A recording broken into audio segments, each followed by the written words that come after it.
Hello everyone, hope you're doing well. Today in War Thunder, it's time to start another event, and this one actually comes pretty quick after the festive event, which is kind of surprising.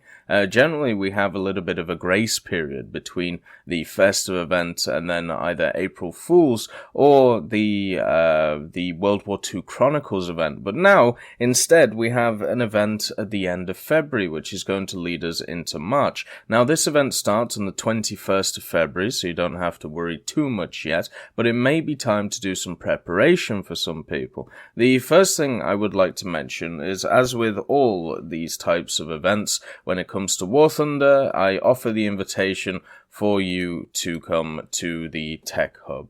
And the reason to do this is basically to join a community which is also doing the event, basically trying to work together and get the goals done. And also at the same time, we do a bunch of giveaways of games. The last weekend, we actually gave away Age of Wonders 3, Europa Universalis 4, and Crusader Kings 2. So we give away, some nice large games, and the idea is to give back to the community who has helped to grow this channel. And there's always people in the voice channels if you want to have a chat. There's also a lot of people who are generally just there just to have a chat about pretty much everything. So you can always find a conversation about something, especially if it's about War Thunder. So make sure to join if you're interested in needing some help on the sea voyage, maybe trying to squad up with people, or just want to get involved in the giveaways, or maybe the custom battles that we do every week. There is a bunch of stuff to join the Tech Hub Discord for. There is a link in the description that you'll find, and also a link on the channel as well. So let's get into the sea voyage. I'm going to break this down into a few videos. So this one is just going to be going through what it is, and also we'll do a video critiquing it, and maybe some tips and tricks videos as well. So the first thing to understand is, as I said, this starts on the 21st of February and it goes to the 11th of March. It's another one which is very similar to the festive quest, where you have to get so many marks of distinction, and from those marks of distinction you will be able to get these vehicles and also some other stuff that you can see here. The marks of distinction can be earned every 2 days, where you have to do 3 out of the 5 of these tasks that you see here. The tasks or marks of distinction will reset every 2 days, and therefore you have to do them every 2 days. Normally they give you a little bit of a respite. Normally they'll give you 10 or 11 marks of distinction to do, and overall you only will have to complete so many of them. At the same time, if you miss any, you can purchase them if you believe that you aren't going to be around for them, or you can just outright buy them all through the achievements area on the in War Thunder, and just purchase basically the 2 premiums that we see before you, and also everything else. So yeah, it's pretty much as simple as that. Marks of distinction haven't really changed for a very long time. This one is new though. These are not the same types, or not the same little challenges that you'll be used to, because they are tailored towards naval. So the first thing you must understand is, in order to complete these marks of distinction, you have to do them from rank 2 to 4. So you need naval vessels, and you can use aircraft or naval vessels in naval battles. So that is the key thing. At the end of the day, it is best here to have rank 2 naval ships at least, and also rank 2 aircraft, and doing them in naval battles. You can't skimp this out and do everything in aircraft, in air arcade or air realistic or a simulator. No. What you have to do is you have to do them in naval battles, in arcade and realistic. So make sure that you are in naval battles in the aircraft or naval vessels thing, and make sure that you bring rank 2 to 4s. So use this time, if you haven't played naval yet and you want to get your hands on especially the PBM-3 and also the Leningrad class destroyer, the best thing to do is, of course, to grind them out now. You have a few days. It isn't too hard breaking into rank 2 of any nation, so just pick one and go ahead. In the tips and tricks video, I'll talk about the different nations and which rank 2s are quite powerful and which are not. Generally, I don't really play a lot of destroyers and cruisers, but I may have to since some of these are kind of tailored towards them.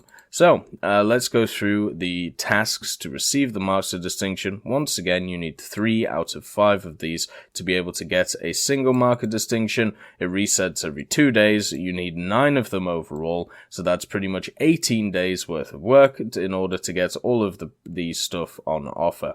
So, let's get started. The first one is cause 25,000 cumulative damage on the enemy whilst controlling naval vessels in multiple battles. Now, if you don't know, in naval, you can see that you actually get an amount of damage done to naval targets. This affects how much Silver Lions and RP you get from assists and also kills, and therefore you can see the number right here. Cumulative means over time. It also means collective. So if you have, let's say, 2,500 damage right here, and then you have 10 battles worth of 2,500, then that means that you would get this, right? You would get the 25,000 cumulative damage on the enemy. Now, this will be easier to do at higher tiers, mainly because destroyers and cruisers take a lot of damage, and also you just get to ping people from across the map. I personally am going to be doing this at lower tiers just because I find it more fun, and I'm going to use it as an opportunity to grind out one of the trees I haven't touched since CBT, which is the US. And the next one is win 10 times in naval battles with an activity of 50% or higher whilst controlling aircraft or ship. So that means that you can end the battle in whatever vehicle you want. One of these stipulations normally for these Marks of Distinction is in order to get the win in a specific vehicle, whether it be a ground vehicle or an air vehicle, you have to normally end the battle in said type of vehicle. In this, you can end it in anything, so you don't have to worry about that extra idea, so you just have to win 10 times in naval battles. The next one, capture 15 zones in naval battles whilst controlling aircraft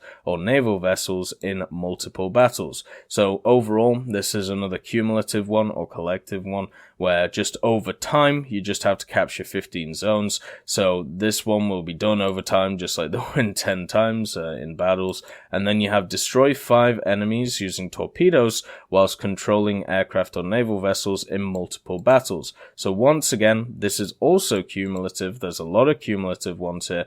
Generally, what we get is we get one of the things which is like pretty much the idea is you have to do really well in one battle, where it seems here it's just let's do these things overall. So these actually should be a little bit easier than before, but may take a bit more time, is the way I'm seeing it. And then the last one is sink 5 ships, either cruiser or destroyers, in any combination, whilst controlling aircraft or naval vessels in multiple battles. So this one is the higher tier one, the rank 3 or 4, one where you have to use destroyers or cruisers. But as I said, if you don't have these, if you don't have cruisers or destroyers, you still have 4 others, which are all cumulative, which you can do over time, instead of having to play those higher tiers. And I think that's probably the best thing to do, just for your sanity and also for your time, since some of those things, some of those battles take a long time to get into, it seems. The queue is a little bit long, but maybe with this event going on, the queue times will decrease, or at least that's what I hope, anyway. So let's see what's on offer through getting the Marks of Distinction. So the first thing that you can get is this profile icon here. It's a very simple one, very nice, obviously a Soviet sailor with a wonderful light behind him. I always like profile icons. It's something that I've kind of collected over the years. I don't think I've actually missed one yet, and I kind of like them, you know.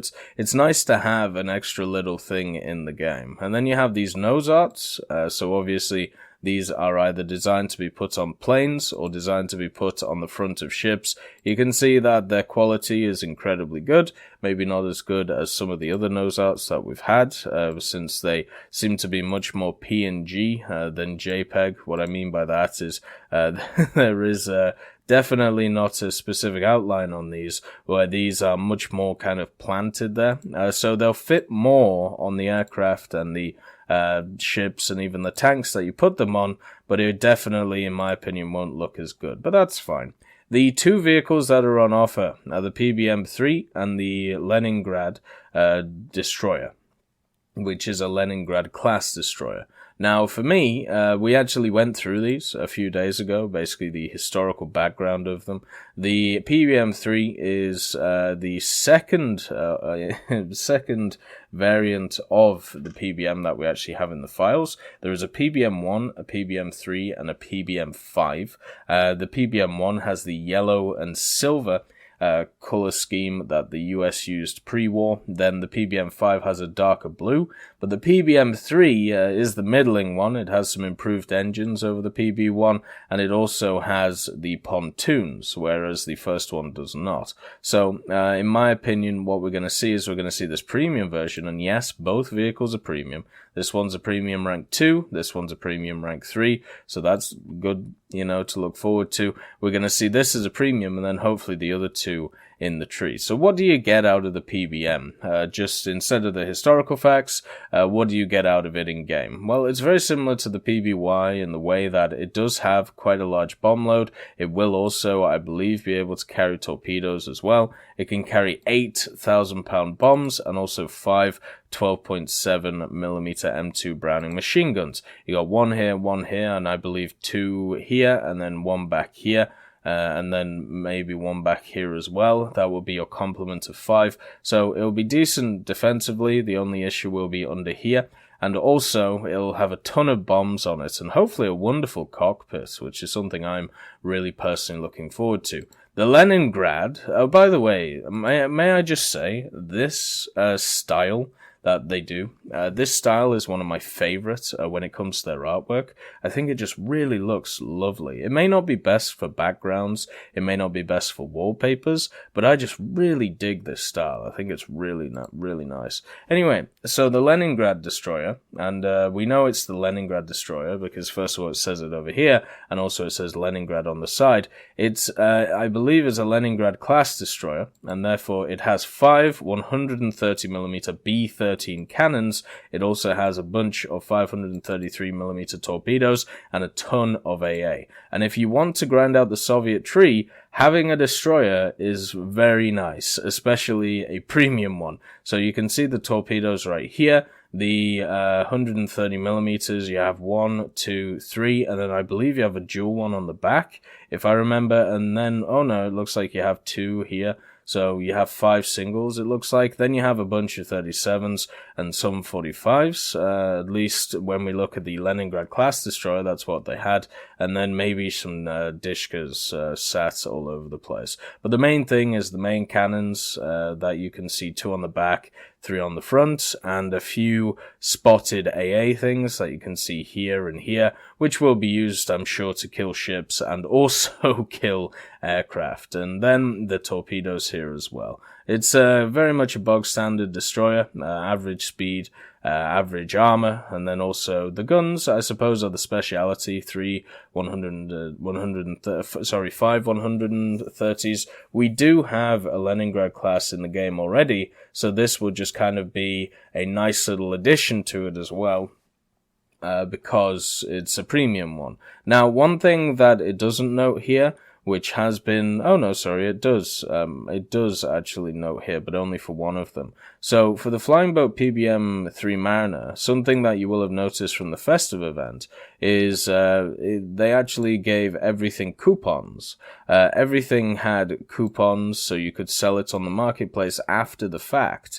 Whereas if we look on the Sea Voyage, the PBM does not have a coupon attached to it, but the destroyer Leningrad does. So you should be able to actually sell the Leningrad on the marketplace if you want to, but the PBM, it looks like, is going to be one of those rare vehicles that you can't. So if you're thinking about buying it on the marketplace after, it looks like, at least by the writing here, that the PBM-3 will not be there. And it is only 4 marks of distinction overall, which is not a lot. That's pretty much 8 days of work, and in that 8 days of work, probably around 4 days. When I look at these challenges, they don't look that hard, if I'm honest, because there's no individual, okay, I need to do this crazy thing in this challenge. It's just stuff you'll do over time. So in my opinion, these challenges are much more designed around the idea of trying to get people into naval and trying to get people playing it. And I think that's kind of what naval needs. It needs a lot of people to try it and just have it a go. It is the least populated game mode right now, so let's get a bunch of people in it and, let's have some fun. Another thing to also point out is I actually did a bit of research into the 21st of February, and also Nathan Clawfish helped me, a moderator over at the Tech Hub, and we found that on the 23rd of February is, of course, the Defender of the Fatherland, or at least it's Defender of the Fatherland Day, and to celebrate it last year, or Defenders of the Fatherland Day, I should say, on the 22nd of February and the 23rd, to the 26th, they had some decorations and decals and also some bundles for Soviet machines. So look forward to that at some point. I'm sure it'll come later in the week, since it should happen on the weekend. And also, it ties in with the start of this, so maybe there'll be some different goodies while you're playing naval stuff. But overall, it is looking great. This is looking like a lot of fun. I'm looking forward to playing one of these events again. It is definitely very close to the festive quest, which means that, the grind might be a little bit too much, but I think just looking at these things right here, the tasks, it should be easier than the festive event, and the festive event was one of the easiest we've had in history. So for me, it'll be a good time just to sit in the Discord, have a chat with people like I always do. So make sure, if you're interested, to come and join, and let's do this event together. I hope you all have a wonderful day, and I'll see you next time.